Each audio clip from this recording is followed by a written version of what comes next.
Campo Ligure, risalente ad epoca preromana, fu denominata originariamente Campo.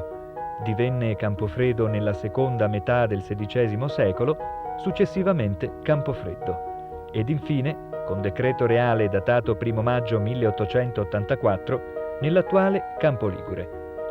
Fu proprio in questo periodo che a Campo ebbe inizio la lavorazione artigianale della filigrana, grazie ai signori Antonio Oliveri e Michele Bottero, due artigiani campesi che appresero quest'arte nei laboratori genovesi.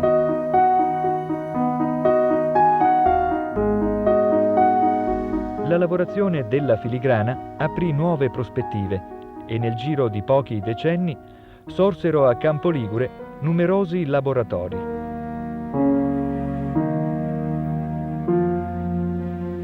Oggi la filigrana si esporta in tutto il mondo, varia è la fantasia e tanti sono gli oggetti che i filigranisti possono creare.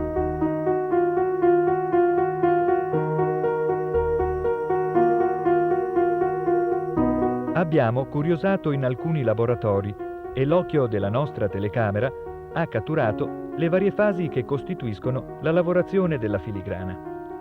La prima operazione consiste nella fusione del metallo, costituito dalla lega argento-rame, che immessa nel crogiuolo fonde ad una temperatura di oltre 1000 gradi.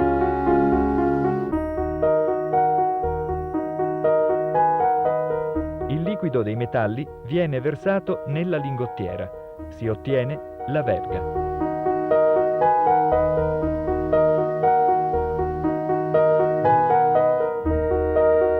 La verga viene trafilata, formando una spirale che si riporta a ricottura.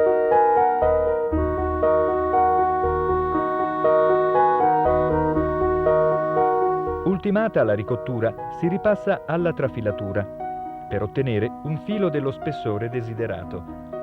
Nella fase successiva, il filo passa alla torcitura. Solitamente vengono impiegati 2 fili, da cui si ricava una piattina leggerissima, che presenta sulle 2 facce una zigrinatura o grana.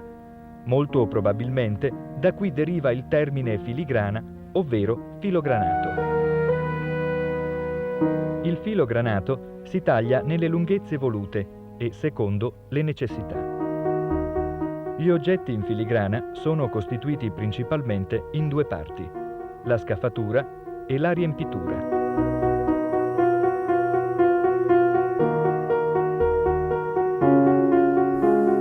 La scaffatura è la parte esterna dell'oggetto, che una volta formata viene saldata.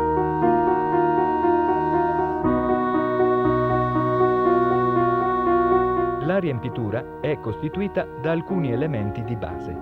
Ecco la resca, schiacciata lungo il suo diametro, quasi a formare una lisca di pesce.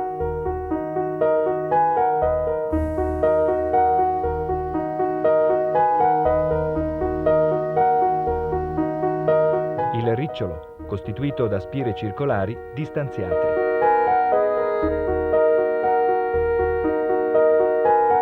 Ed infine il pannetto, formato da spire circolari serrate fra di loro.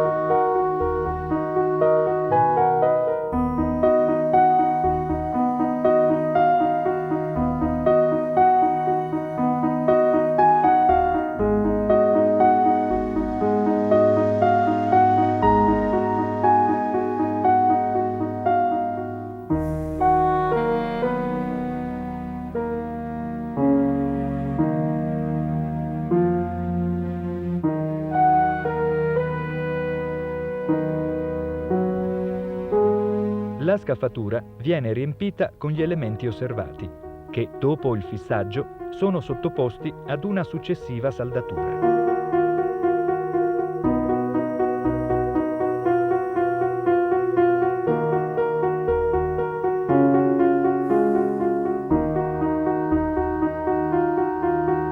Ecco l'oggetto completo. L'arte della filigrana non è facile. Per diventare un bravo artigiano occorrono molti anni di applicazione.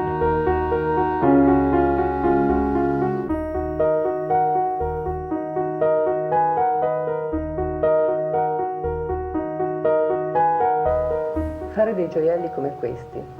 Non è facile, perché ci vuole fantasia per creare delle forme e abilità per realizzarle col filo. Ci vogliono anche altre qualità, come la calma, la concentrazione e la pazienza. La pazienza è cercare la perfezione anche nei minimi particolari. E ci vuole anche silenzio, molto silenzio.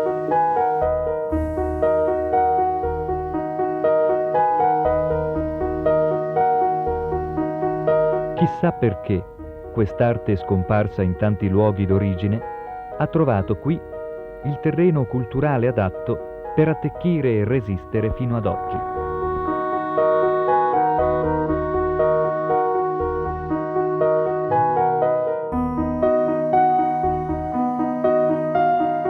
Campo Ligure è il centro di produzione più significativo non soltanto d'Italia.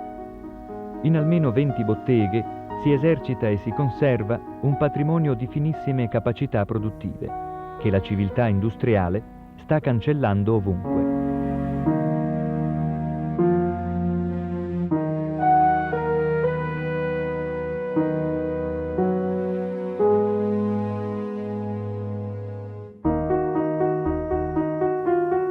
No, in questi laboratori la rivoluzione industriale non è entrata, ma la macchina è lì, ai margini. Attrazione, insidia mortale, anche di quest'arte antichissima, il cui futuro sta tutto nella fedeltà al passato, alla sua grande lezione di creatività e manualità.